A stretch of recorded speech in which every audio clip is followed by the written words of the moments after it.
welcome to the another video of my tutorial scheme. All of you students, আজকে আমরা আমাদের চ্যানেলে class 9 এর Duff Dutt এর কোশ্চেন বাঞ্চের যে বইটা আছে সেই বইয়ের lesson 7 Tom Loses a Tooth, মানে আমাদের যে ইংলিশ টেক্সট বইয়ের লেসন 7 এর যে টম লজেস এ টুথ এর যে টম লজেস এ টুথ যে স্টোরিটা আছে সেই স্টোরিটার প্যাসেজ 2 আমরা কমপ্লিট করতে চলেছি। এর আগের ভিডিওতে আমরা প্যাসেজ 1 এবং প্যাসেজ 3 সলভ করেছি, আর আজকের ভিডিওতে আমরা প্যাসেজ 2 সলভ করব। তো তোমরা যদি এর আগের ভিডিও দুটো মানে আমাদের প্যাসেজ 1 এবং প্যাসেজ 3 এর ভিডিও দুটো কেউ না দেখে থাকো, তাহলে অবশ্যই আমার এই ভিডিও ডেসক্রিপশন বক্সে দেওয়া লিঙ্ক থেকে দেখে নিও, অথবা আমার চ্যানেল সার্চ করে চ্যানেলে গিয়ে ভিডিওসে গিয়েও তোমরা আমার সমস্ত ভিডিওগুলো দেখতে পারো। তো চ্যানেলে নতুন হলে অবশ্যই চ্যানেলটাকে আগে সাবস্ক্রাইব করে নাও, পাশে থাকা বেল আইকন প্রেস করে নাও, আর অল নো বাটনটাও প্রেস করে দিও, যাতে আমি ভিডিও আপলোড করার সাথে সাথে তোমাদের কাছে নোটিফিকেশন চলে যায়। তো চলো এবার আমরা বেশি সময় নষ্ট না করে ভিডিওটা শুরু করি। আমাদের ফার্স্ট এমসিকিউ আছে, বেশ কিছু এমসিকিউ আমাদের সলভ করতে হবে। When Sid asked, there was no response from Aunt Polly, Tom's sister, Tom's friend, Tom. তো আমাদের এখানে টিক মারতে হবে। Tom moaned out and told Sid not to disturb call Aunt Polly shake. Tom told Sid that he was groaning for an hour, 2 hours, 3 hours. Sid asked Tom whether he was sleeping, crying, dying, feeling pain. Dying. তো এখানে tick হবে। Tom was ready to forgive Sid and Polly, somebody, everybody. Sid rushed to call everybody, help, Aunt Polly, doctor, help. Aunt Polly's face grew pale and her lips trembled, quivered, opened, closed, trembled. Aunt Polly's face grew pale and her lips trembled, quivered. এখানে দেখো তোমাদের দুটো question একসঙ্গেই দেওয়া হয়েছে, তাই না? তো আমাদের এটা সলভ করার দরকার নেই, এটা আমাদের সেই ট্রেম্বেলডই হবে। She gasped out when she reached the room, stairs, bedside. তো এখানে আমাদের সমস্ত এমসিকিউ কমপ্লিট হয়ে গেল। এবার আমরা বি দাগের যে সমস্ত কোয়েশ্চেনগুলো আছে সেগুলোকে আমরা সলভ করব। এক দাগে আমাদের আছে why did not Tom give any response immediately, মানে সামগ্রিকভাবে টম অ্যাকচুয়ালি কেন আর কি সে রেসপন্স করছিল না, মানে সে কেন রেসপন্স করছিল না, কি কারণ হতে পারে। তো এই প্রশ্নটার আনসার আমরা কিভাবে লিখতে পারি দেখো। আমরা লিখেছি in the story Tom Loses a Tooth written by Mark Twain, comma দিয়ে Tom did not response immediately because he was trying to prove that he had been going to die.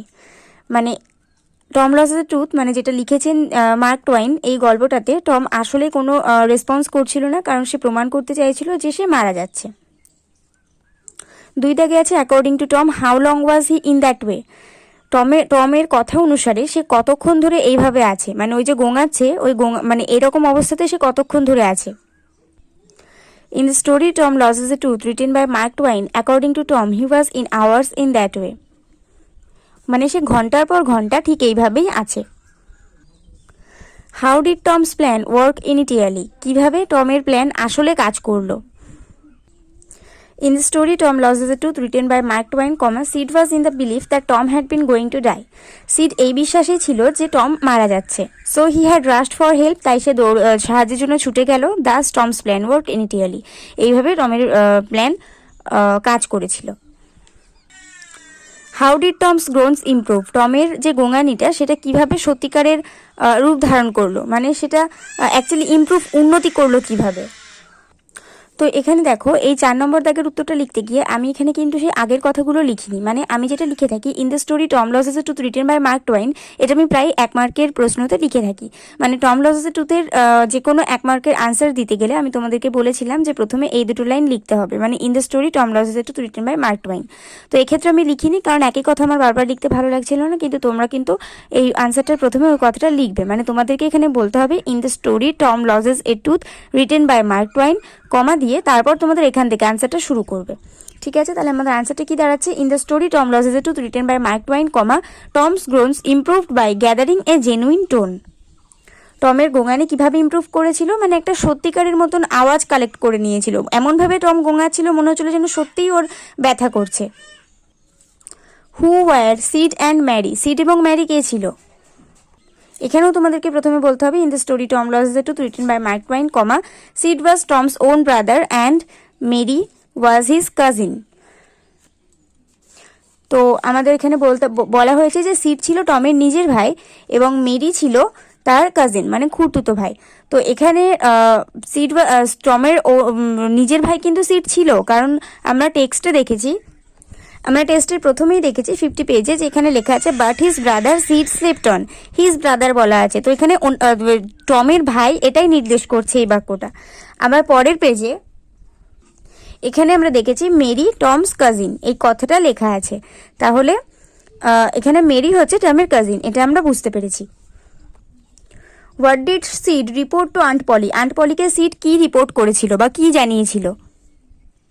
এখানে প্রথমে আমরা লিখে নেব in the story Tom Loses a Tooth written by Mark Twain, comma দিয়ে Sid reported to Aunt Polly that Tom had been going to die, Sid Aunt পলিকে জানিয়েছিল যে Tom মারা যাচ্ছে। 7 দাগে আছে what did Aunt Polly do on hearing Tom's condition, টমের অবস্থা শুনে আন্ট পলি কি করেছিলেন? এখানেও আমাদেরকে আগে লিখে নিতে হবে in the story Tom Loses a Tooth written by Mark Twain, comma দিয়ে on hearing Tom's condition Aunt Polly flew upstairs with Sid and Mary, টমের অবস্থা শুনে আন্ট পলি সিঁড়ি দিয়ে ঝড়ের বেগে উপরে উঠে আসলেন সিড এবং মেরির সঙ্গে। What was Tom's reason for groaning, টমের গোঙানির কারণটা কি ছিল? তো আমরা প্রথমে বলবো in the story Tom Loses a Tooth written by Mark Twain, comma according to Tom his toe was paining and he was going to die for it so he was groaning this way, টমের কথা অনুসারে তার পায়ে ব্যথা করছিল এবং সে এই জন্য মারা যাচ্ছিল, তো সেই জন্য সে গোঙাচ্ছিল। তারপর আমাদের সি এর দাগের বেশ কিছু কোয়েশ্চেন আছে, মানে 3টে কোয়েশ্চেন আছে, আর এগুলো আমাদের 25 ওয়ার্ডসের মধ্যে মানে 2 মার্কের আনসার করতে হবে। What was Sid's reaction on hearing Tom's groans, টমের গোঙানি শুনে সিডের রিয়াকশনটা কিরকম ছিল, প্রতিক্রিয়াটা কিরকম ছিল? The story Tom Loses a Tooth written by Mark Twain is an extract from the writer's novel The Adventures of Tom Sawyer. According to the story, when Sid came to know about Tom's groans, he called him by his name and shook him. His face was looking very anxious. He was very tensed for Tom, so he had rushed for help. এই যে গল্পটা Tom Loses a tooth mark টওয়াইনের লেখা, এটা একটি নির্বাচিত অংশ আমাদের লেখকের একটা উপন্যাস, মানে টম সয়ারের রোমাঞ্চমূলক অভিজ্ঞতা সমূহ সেই উপন্যাস থেকে কালেক্ট করা হয়েছে। অ্যাকর্ডিং টু দ্য স্টোরি, এই গল্প অনুসারে when Sid came to know, যখন সিড জানতে পারলো অ্যাবাউট টমস গ্রোনস, টমের গোঙানির ব্যাপারে, he called him by his name, সে তার নাম ধরে ডাকলো, অ্যান্ড শুকড হিম, এবং তাকে নাড়া দিল। His face was looking very anxious, তাকে তার মুখটা দেখতে খুবই চিন্তিত লাগছিল। He was very tensed for Tom, সে টমের জন্য খুবই চিন্তিত ছিল। So he had rushed for help, তাই সে সাহায্যের জন্য ছুটে গিয়েছিল। Why was Tom feigning illness, Tom কেন অসুস্থতার ভান করছিল, নাটক করছিল? The story Tom Loses a Tooth written by Mark Twain is an extract from the writer's novel The Adventures of Tom Sawyer. According to the story, এই যে পর্যন্ত আমি কমা দিয়েছি, এই অ্যাকর্ডিং টু দ্য স্টোরি পর্যন্ত, প্রথম থেকে এতটা পর্যন্ত তোমাদেরকে 2 মার্কের কোয়েশ্চেনের সব আনসারের ক্ষেত্রে বলতে হবে। তারপর আমরা আমাদের মূল আনসারটা শুরু করব। Monday is the most despicable day in Tom's weekly calendar, টমের সাপ্তাহিক ক্যালেন্ডারে সোমবার হলো সব থেকে হতাশমূলক দিন। Monday morning starts the week long suffering in school, সোমবার সকাল শুরু করে একদম সারা সপ্তাহের একটা ভোগান্তি স্কুলের জন্য। Tom felt disconsolate brooding over this, Tom খুবই বিরক্তি বোধ করে এইসব সহ্য করার উপরে। Tom was very reluctant to go to school, Tom খুবই অনিচ্ছিক ছিল স্কুলে যেতে। He even desire to be diseased for it, সে এর জন্য অসুস্থ হওয়ারও প্রার্থনা করলো। It might exempt him from going to school, হয়তো এটা তাকে স্কুল যাওয়া থেকে আটকাতে পারে। So Tom was feigning illness, তাই সে অসুস্থ হওয়ার ভান করছিল। How did aunt Polly react on hearing the news that Tom was dying, Tom যে মারা যাচ্ছে এই খবরটা শোনার পর আন্ট পলি কি করেছিল? তো আমি 3 নম্বর দাগের আনসারের ক্ষেত্রে কিন্তু ওই কথাটা লিখিনি, কিন্তু ওই কথাটা তোমাদেরকে লিখতেই হবে। আর প্রথমে আমরা কি লিখে নেব? The story Tom Loses a Tooth written by Mark Twain is an extract from the writer's novel The Adventures of Tom Sawyer, full stop দিয়ে অ্যাকর্ডিং টু দ্য স্টোরি, তারপর কমা দিয়ে after hearing that news that Tom was dying Aunt Polly flew upstairs with Sid and Mary, her face grew pale and her lips were trembling, she gasped out when she reached at the bed side. তো আমি এখানে বলেছি যে এই যে খবরটা যে Tom মারা যাচ্ছে সেটা শোনার পরে আন্ট পলি খুবই ঝড়ের গতিতে সিঁড়ি দিয়ে ওপরে উঠে এলেন সিড এবং মেরির সঙ্গে। তার মুখটাকে দেখতে বিবর্ণ লাগছিল এবং তার ঠোঁটগুলো সবই কাঁপছিল। সে যখন বেডসাইড মানে খাটের পাশে এসে পৌঁছলেন তিনি প্রায় হাঁপাচ্ছিলেন বা তার শ্বাসরুদ্ধ হয়ে গিয়েছিল প্রায় এরকম। তারপর আমাদের একটা চার্ট দিয়ে দেওয়া আছে হোয়াট এবং ওয়েনের, এটা আমাদেরকে কমপ্লিট করতে হবে। অ্যাট ফার্স্ট আছে টম মোন্ড আউট, টম গঙিয়ে উঠলো বা টম খুব কাতরে উঠলো। কখন কাতরে উঠেছিল? সিড শুক হিম, এই সিড শুক টম, সিডটাকে যখন নাড়া দিয়েছিল, তাকে ঝাঁকিয়েছিল, তখন সে মৌন মানে তখন সে গঙিয়ে উঠেছিল। তারপরে সেকেন্ডে আমাদের আছে when, seed suggested to call aunty, seed পরামর্শ দিল যে আমার আন্টিকে ডাকা উচিত। কখন পরামর্শ দিয়েছিল? যখন টম ওয়াজ গ্রোনিং, টম যখন গোঙাচ্ছিল তখন সিড পরামর্শ দিয়েছিল। থার্ডে আছে আমাদের what, Aunt Polly flew upstairs, Aunt Polly ওপরে উঠে এসেছিল ঝড়ের গতিতে, সিঁড়ি দিয়ে। কখন উঠে এসেছিল? যখন Sid reported that Tom was dying, যখন সিড খবর দিল যে টম মারা যাচ্ছে। তারপরে আমাদের হোয়েন আছে, she reached the bed side, তিনি খাটের পাশে পৌঁছলেন। তো পৌঁছে তিনি কি দেখলেন বা তার কি হয়েছিল? পৌঁছানোর পরে কি হয়েছিল? শি গ্যাসড আউট, তিনি প্রায় হাঁপাচ্ছিলেন বা তার প্রায় শ্বাস আটকে গেছিল, তাই না? তো এখানে আমাদের এই চার্ট কমপ্লিট হয়ে গেল। এবার আমরা ট্রু ফলস এবং সাপোর্টিং স্টেটমেন্টগুলো দেখে নেবো। তো আমাদের এট ফার্স্ট আছে Sid suggested to call aunt Polly, Sid পরামর্শ দিল যে আন্ট পলিকে ডাকা উচিত। এটা আমাদের ট্রু, কারণ আমরা এক জায়গায় দেখেছি যে টম গোঙা ছিল এবং সিড নিজে থেকেই বলেছে যে আন্ট পলিকে আমি একবার ডাকি।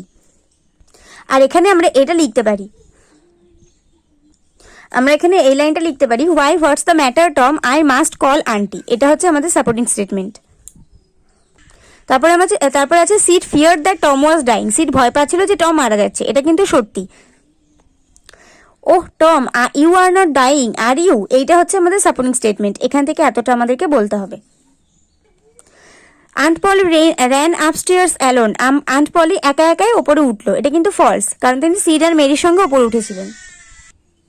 She flew upstairs with Sid and Mary, Tom's cousin. Aunt Polly was almost out of breath when she reached the bedside, Aunt Polly একেবারেই প্রায় শ্বাসরুদ্ধ অবস্থায় ছিলেন বা শ্বাসটা তিনি নিতেই পারছিলেন না যখন তিনি খাটের পাশে পৌঁছলেন। এটা আমাদের true. When she reached the bedside she gasped out, এখান থেকে এইটুকু আমাদের সাপোর্টিং স্টেটমেন্ট। তো আজকে আমরা টম লজেস 2 প্যাসেজ 3 এর সমস্ত কোয়েশ্চেনগুলো সলভ করলাম এবং আমাদের টম লজেস 2 পুরোটা কমপ্লিট হয়ে গেল। টম লজেস 2 পুরোটাই কমপ্লিট হয়ে গেল। প্যাসেজ 1, প্যাসেজ 2 আর প্যাসেজ 3 তিনটাই কমপ্লিট হয়ে গেল। তো তোমরা এগুলো খুব সুন্দর করে ভালো করে প্র্যাকটিস করে নেবে বাড়িতে, যাতে টম লজেস 2 থেকে কোনো কোয়েশ্চেন আসলে তোমাদের যেন সেটা না আটকে যায়। আর অবশ্যই ভিডিওটা ভালো লাগলে অবশ্যই বন্ধুদের সঙ্গে একটা করে লাইক করে, বন্ধুদের সঙ্গে অনেক অনেক শেয়ার করে দিও এবং ভিডিওতে একটা করে লাইক করে দিও, যাতে তারাও টম লজেস 2 কোনো কোয়েশ্চেন যাতে মিস না করে। আর আজকে ভিডিও পর্যন্ত অন্য কোনো বিষয় যদি তোমাদের ইম্পর্টেন্ট বলে মনে হয় অবশ্যই আমাকে কমেন্ট করতে ভুলো না। আজকেও প্যাসেজ 2 এর জন্য একজন ফ্রেন্ড আমাকে কমেন্ট করেছিল, সেই জন্য আমি আজকে তাড়াতাড়ি করে ভিডিওটা বানালাম, নইলে হয়তো আজকেও দেওয়া হতো না। টু বি অনেস্ট, আমি সত্যি বলছি, আজকেও হয়তো দেওয়া হতো না। তো আজকে ভিডিও পর্যন্ত, পরে ভিডিওতে তোমাদের সঙ্গে দেখা হবে। ততক্ষণ পর্যন্ত সবাই ভালো থাকো, সুস্থ থাকো, মন দিয়ে সবাই পড়াশোনা করতে থাকো।